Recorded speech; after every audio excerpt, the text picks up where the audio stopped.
Okay, so I'm about to start bending this side of wood. This is spalted maple. As you see, it's a highly figured wood, which makes it a little bit more challenging because the figure in the wood makes it a little bit weaker generally. So the darker parts are often more dense than the lighter parts, so they plane differently, sand differently, bend differently.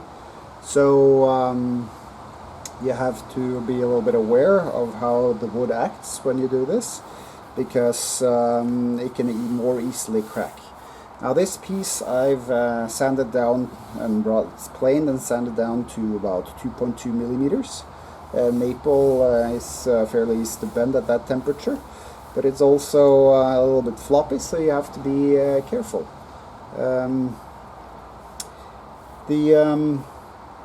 You see, I've clearly marked this, the inside, the outside, so that I know which side goes out and which goes in. So I've heard that it's very easy to start bending the wrong way, and suddenly you have something you cannot use.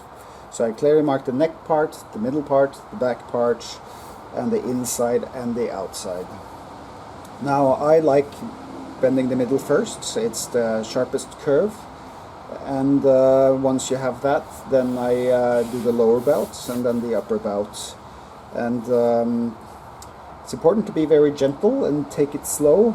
Sometimes you can feel that the wood is about to start to crack, and you need to ease back, of course, and monitor all along the way. Now the bending iron is set to 220 degrees, so it's quite hot, so it's important that you wear gloves. And I also like to use a wet cloth, especially when you're doing more easier bends like maple.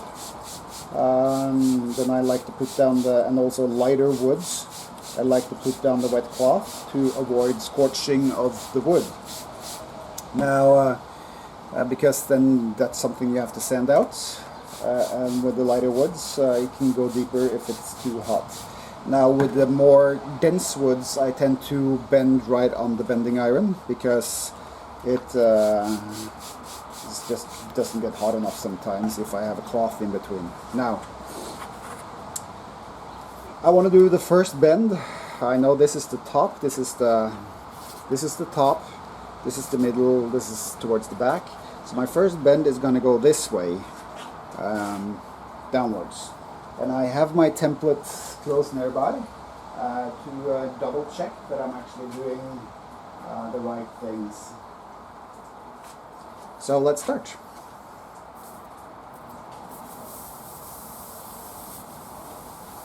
Okay, let's do that first bend. Slow and easy, slow and easy. And you see this figure here, it's quite often really wants to crack. Let's just warm it up a little bit first before we start the bending, to get the wood started.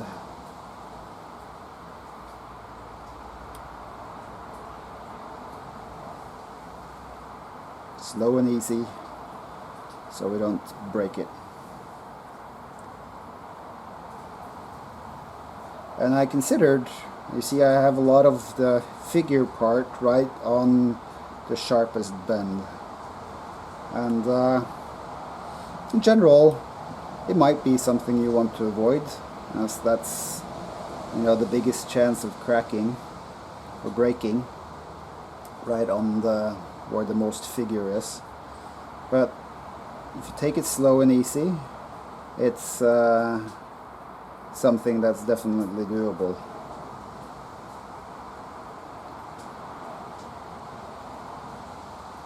You see that now it's starting to bend.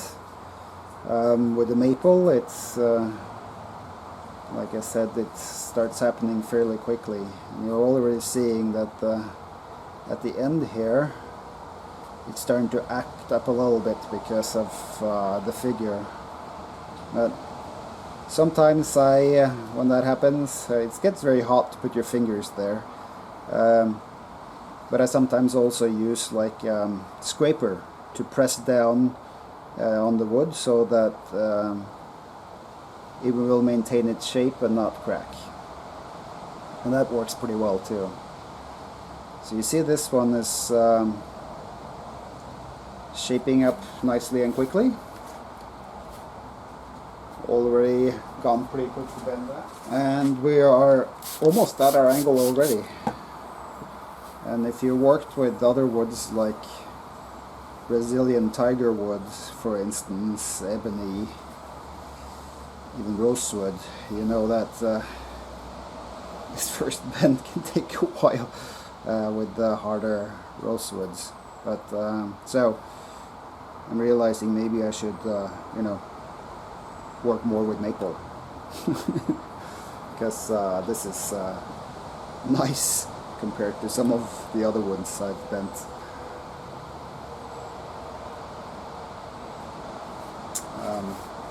Yeah.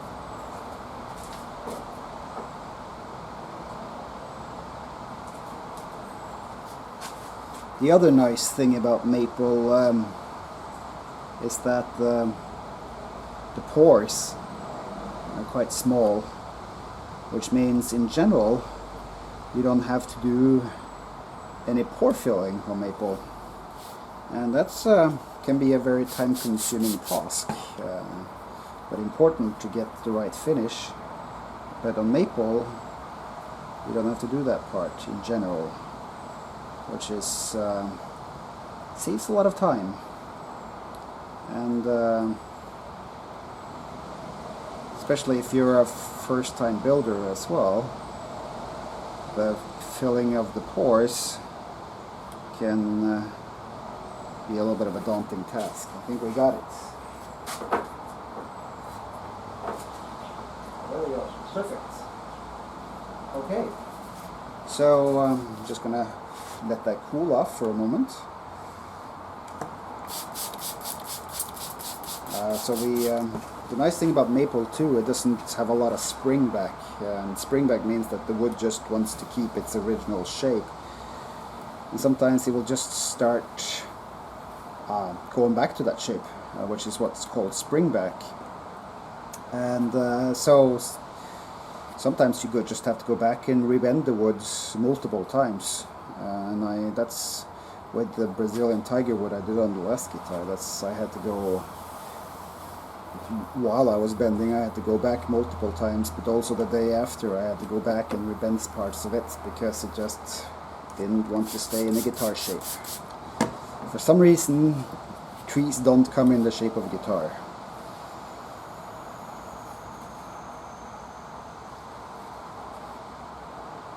And so that's why we're bending the wood. So now I'm doing the lower bouts.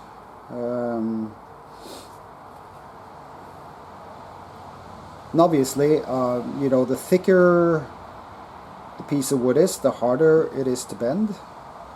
The reason I spray on here is to get some steam out of the cloth as well. Now, a lot of places, or a lot of sites, or a lot of instructions will tell you to soak the wood. I've never done that.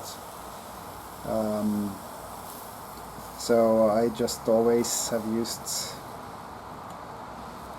this kind of method where I bend by hand, and I use either a cloth or sometimes remove the cloth if I'm not getting enough heat. Originally I used my own bending iron that I built myself. It worked fine, but I recently bought this bending iron. So I'm slowly bending this lower bout, seeing, you know, this is a wider area than the first bend, so I'm also trying to just even it out over time and not just bend too much at one place at a time. That's how I like to do it. You see it's starting to get shape. I'm sure other people have other techniques.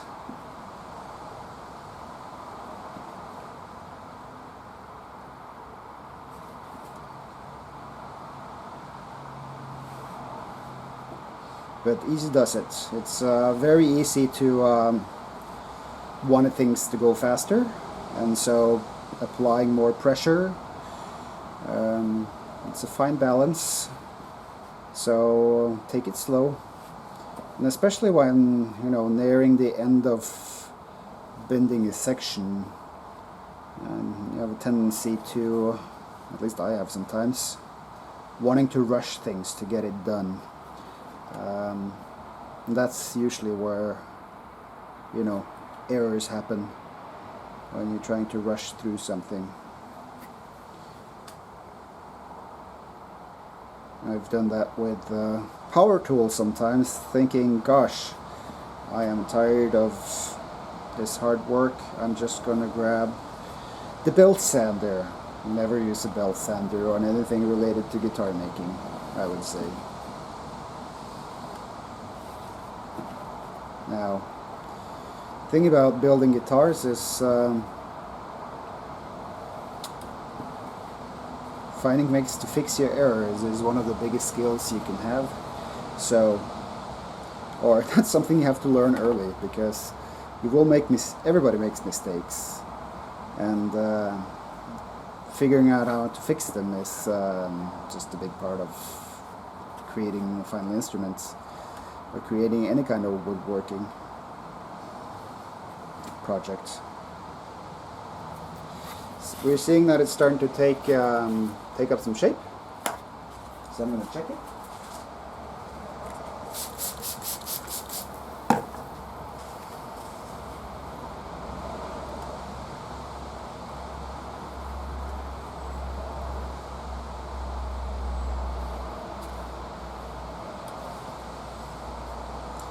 So right here, it needs a little bit more bending. Curve isn't quite sharp enough.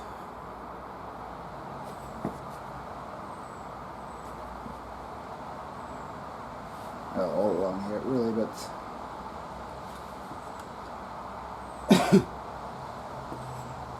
so even though I do a little bit at a time, I still go back and make sure that the curve is big enough. You don't want to force the wood too much into the position after you've bent it. You want it to make sure you do the bending so that the sides naturally follow the lines of the template when you're done bending, as much as possible. Some springback is hard to avoid, especially with some woods, but you don't want to build too much tension into your instruments, because over time that's just going to be a strain on the instrument, and that might make things come apart. Bending is one of my favorite things about guitar building, because I mean that's when you kind of give the guitar shape in a sort of a way, so it's very rewarding once you got that done. It's also one of those things that can easily go wrong. It's a bit seems almost wrong to grab these beautifully, you know, sanded or scraped pieces of sides and putting them on something hot and starting to bend them. And it's always a relief, I think anyway, or has been with the first builds when the bending is done.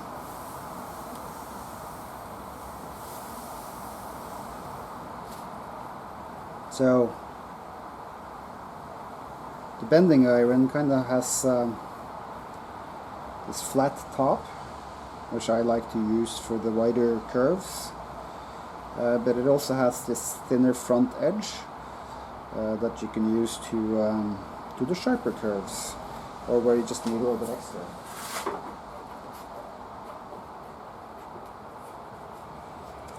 So, get into the middle of the big bend here. Get some more steam going.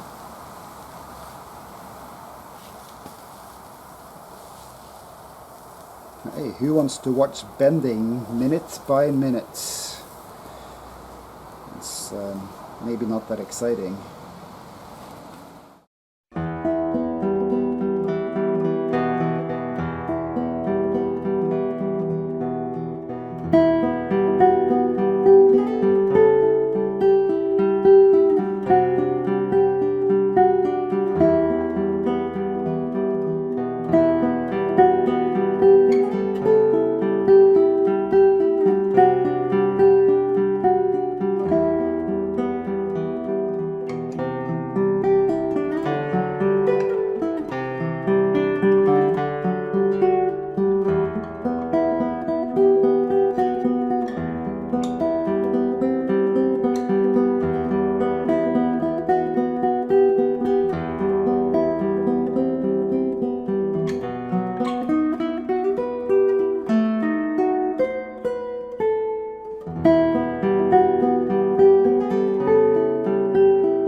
Okay, so we're nearing the end of the upper bout.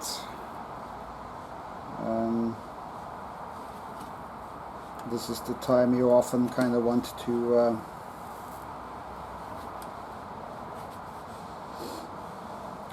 just really rush along to get done. This is where it's important to have your patience with you. And this are also tighter curves than the lower bout, so it's easier to, bend more than you intend now that you've gotten into the rhythm. It's more important than ever to just keep her cool.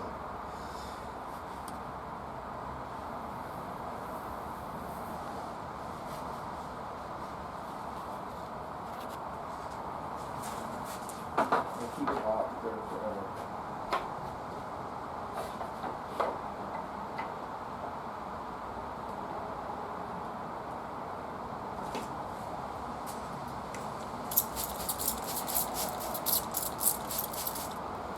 But we're coming up on the grand finish here.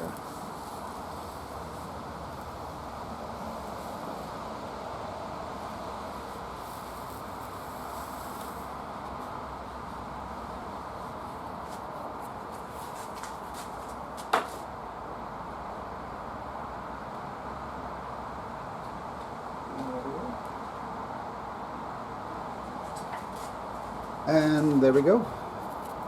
It matches the template perfectly, and we are done with the bending.